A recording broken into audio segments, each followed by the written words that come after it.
Hi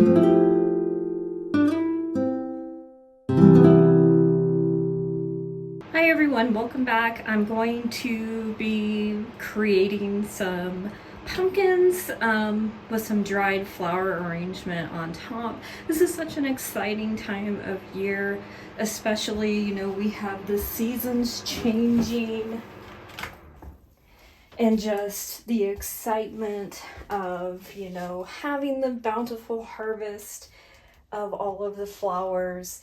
I have been picking like crazy, trying to preserve and save as many flowers as I can. A lot of them you can't see, they're off screen, but I have a whole room dedicated towards it. And basically today what I want to do is go over just decorating some pumpkins and having a good time.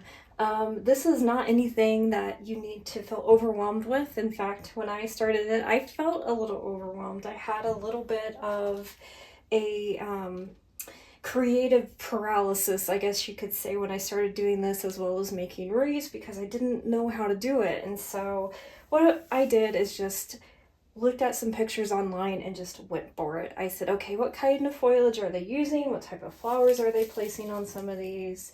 And then I just kind of winged it. And so here's one of my creations. This is a mixture of some things that were dried in the silica gel. Some of these were hung up to dry. It's a mixture of filler, basil, snapdragons, rudbeckia. I have some wheatgrass, and then the only thing that I have brought in that I do not grow, obviously being in the desert, is this moss. And you can get bags of this relatively cheaply at any type of craft store. And so that is what I'm going to do. And so how I want to start out with this is I highly recommend getting a wireless glue gun. Very helpful, and it's been a game changer, to be quite honest, so I don't have to deal with cords and all that fun stuff. But what I'm going to do first, let's start with this little guy, is I'm just going to put down a layer of glue just around the crown of this pumpkin here.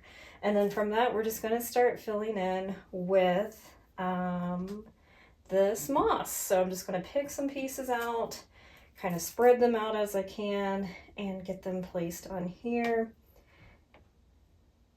Make sure that they get nice and stuck on there. And then this kind of sets our base for the continuation of just adding to this and adding flowers.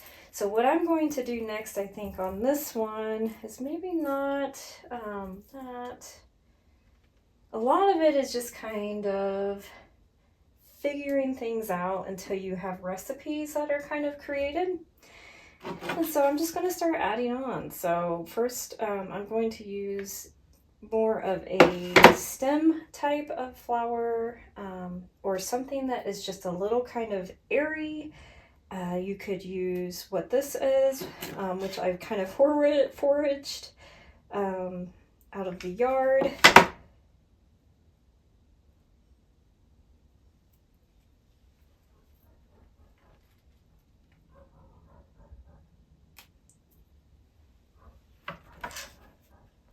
I'm just adding just a little tiny sliver of glue on each of these. They shouldn't have too much of a hard time sticking on there. As you can see, I'm not using my fingers to press these down. As all of us crafters know, we kind of lose our fingertips when we are experimenting and having fun with the hot glue gun, right? So, all right, and then from here, so I've got a little bit of whimsy going on. I've got my base set with the moss to kind of bring some of the green out. I'm just going to start kind of having fun with the flowers and kind of picking out the different colors and seeing what meshes well with us. I think these marigold heads are going to do really well, and so I'm going to go ahead and add that on there.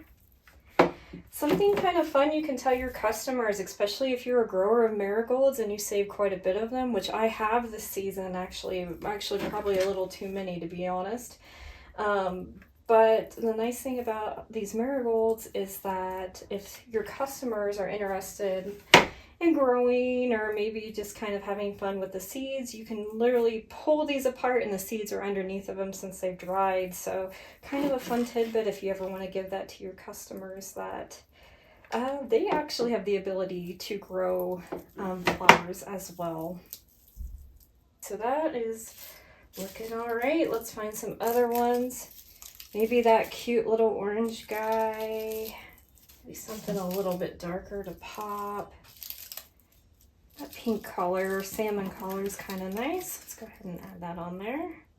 So just adding hot glue to the tips or on the base of the flowers, just pressing them down, and it doesn't take much. They will stick usually without too much effort. I have some of these traditional dried Rudbeckia heads. So I'm going to go ahead and use up some of these just to get a nice little pop of yellow in here. So there's one. At first I wasn't certain how well I would actually like these Rudbeckia. I didn't feel like they dried very well successfully, but just having that little pop of yellow in there I think makes a huge difference. So I've started including them on here and also in my dried bouquets as well. And I feel like this could use just a little something. Maybe right there.